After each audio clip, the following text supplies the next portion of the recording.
What's up, YouTube? Another video of a do-it-yourself project. These are my do-it-yourself dip bars.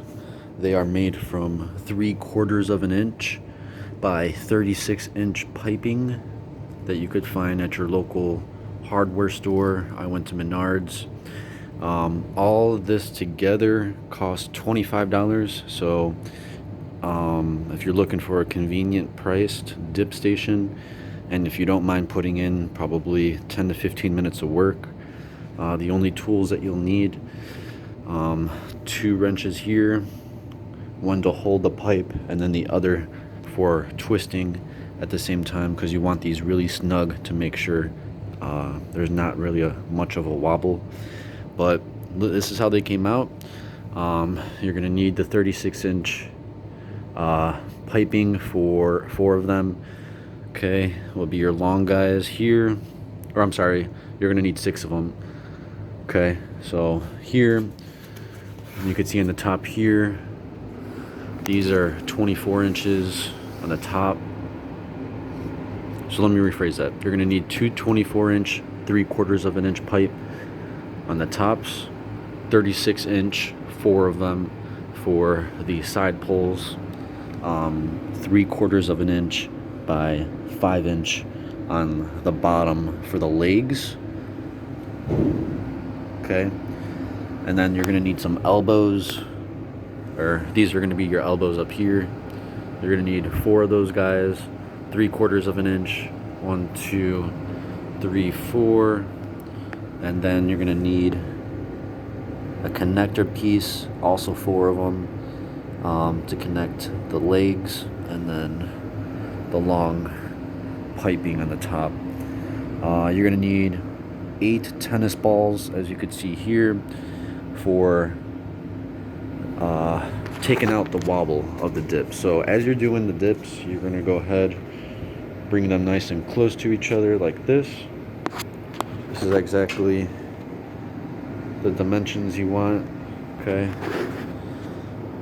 But there is a slight wobble, I'm not gonna lie. These are a little unstable until you put the tennis balls on. Okay, I mean, they're still a little wobbly with tennis balls side to side, because really nothing's holding them down. I was thinking you could get maybe even longer legs in the side instead of the 5 inches. You could send them out a little bit wider.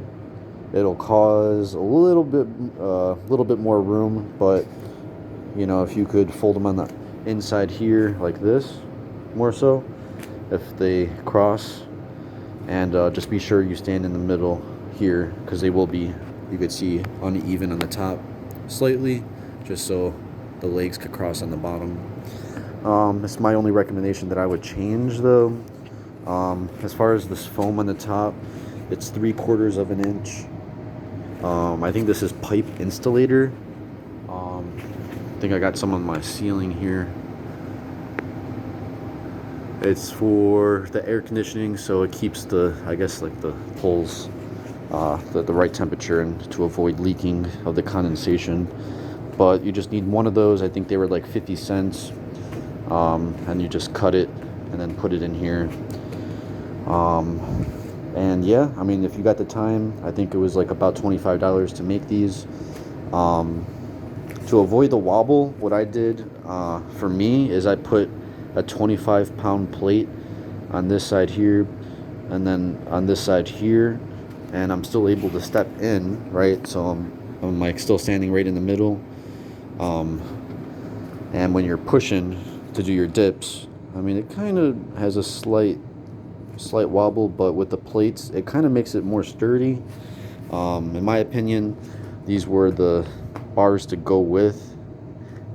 You just still strap a weight dip belt around you, and I was still able to do 45 pounds dipping.